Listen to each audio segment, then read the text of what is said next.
I'm going to tell you and all the pond life a very famous fairy tale about a girl's wish that did come true. It's called Cinderella. A dream is a wish your heart makes. Once upon a time, there was a gentleman who married for his second wife the proudest and most haughty woman there ever was. She had been married before and already had 2 daughters who were exactly like her in all things. He had likewise by his first wife a young daughter, but of unequalled goodness and sweetness of temper, which she took from her mother, who was the best creature in the world. This sweet little girl missed her mother, who had died, ever so much. No sooner was the wedding ceremony over than the new wife began to show herself in her true colours. She could not bear the goodness of the gentleman's pretty girl, and especially as she made her own daughters appear the more horrid. She made her do the meanest jobs in the house. The girl scoured the dishes and tables, and scrubbed the stepmother's bathroom and those of her daughters. She slept in a little attic upon a wretched straw bed, while her sisters lay upon beds with the softest pillows in fine rooms, with floors covered with beautiful carpets, and walls on which hung looking-glasses so large that they might see themselves at their full length from head to foot. As she was doing this, they said to her, "Cinderella, would you not be glad to go to the ball?"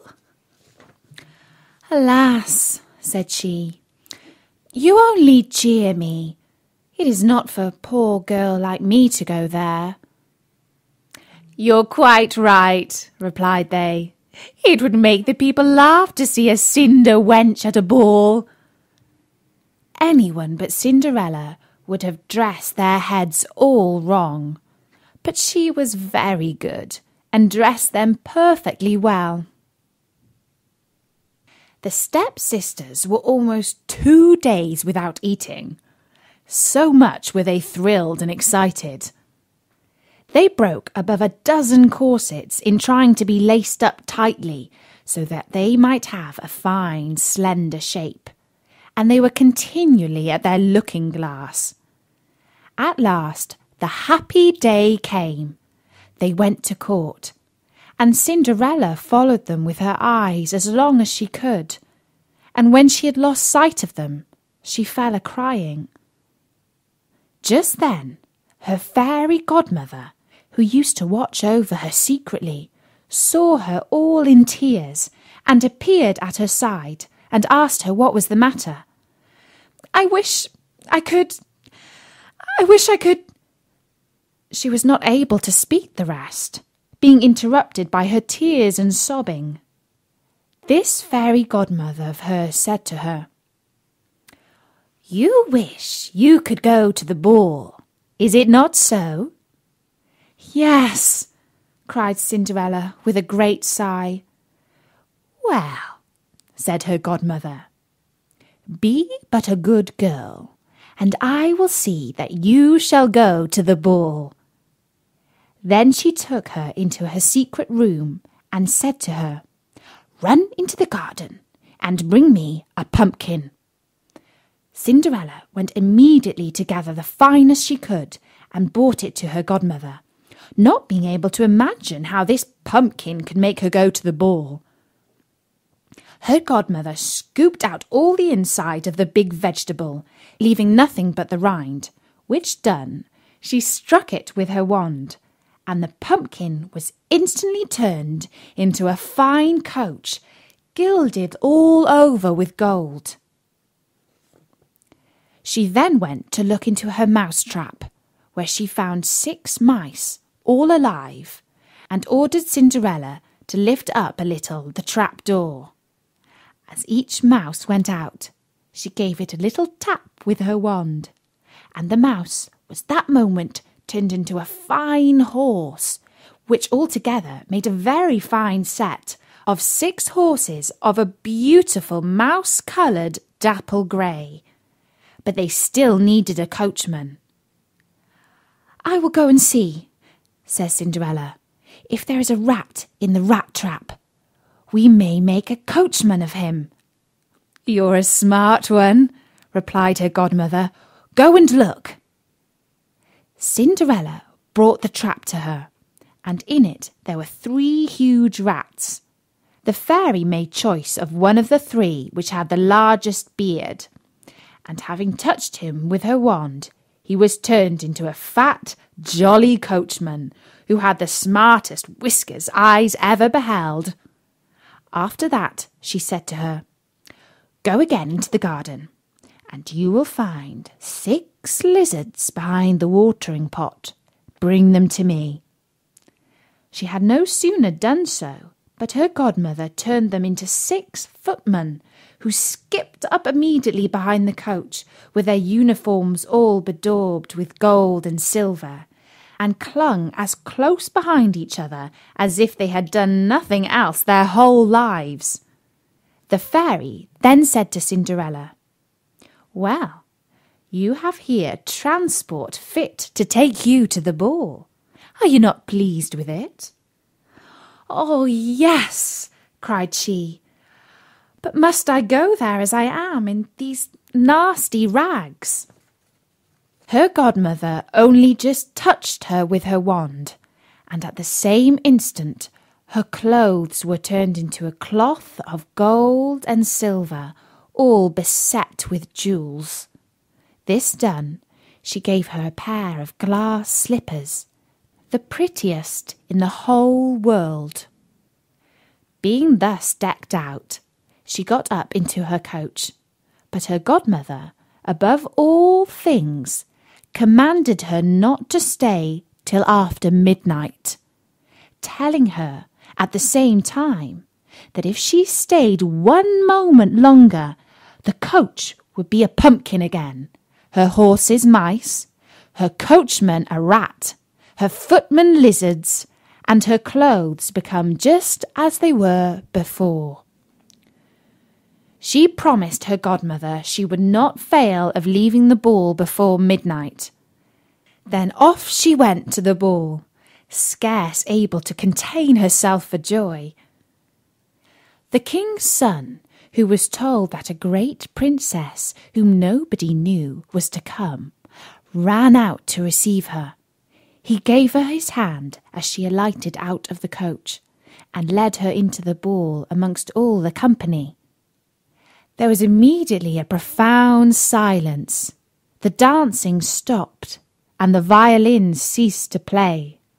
So attentive was everyone to contemplate the singular beauty of the unknown newcomer. Nothing was then heard but a confused noise of "Ah! Ha! How lovely she is! Ha! How lovely she is!" The king himself, old as he was, could not help watching her, and telling the queen softly that it was a long time since he had seen so beautiful and lovely a creature. All the ladies were busied in considering her clothes and headdress, that they might have some made the next day after in the same pattern, provided they could find such fine material and as able hands to make them. The king's son led her to the most honourable seat, and afterward took her out to dance with him. She danced so very gracefully that they all the more and more admired her. A fine banquet was served up, of which the young prince ate not a morsel, so intently was he busied in gazing upon her. She went and sat down by her sisters, showing them 1,000 polite gestures, giving them part of the oranges and lemon blossoms which the prince had presented her with, which very much surprised them, for they did not recognise her. While Cinderella was thus amusing her sisters, she heard the clock strike 11 3/4, whereupon she immediately made a curtsy to the company and hasted away as fast as she could. When she got home, she ran to seek out her godmother, and after having thanked her, she said she could not but heartily wish she might go the next day to the ball, because the king's son had desired her to go. As she was eagerly telling her godmother whatever had passed at the ball, her two sisters knocked at the door, which Cinderella ran and opened. "How long you have stayed!" cried she, gaping, rubbing her eyes, and stretching herself as if she had been just waked out of her sleep. "If you had been at the ball," said one of her sisters, "you would not have been tired with it. There came the finest princess, the most beautiful ever was seen with mortal eyes.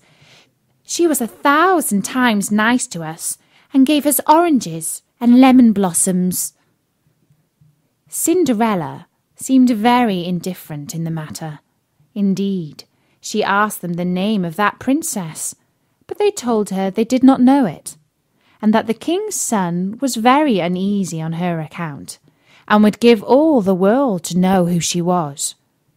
At this, Cinderella, smiling, replied, "She must, then, be very beautiful indeed. How happy you have been! Could not I see her?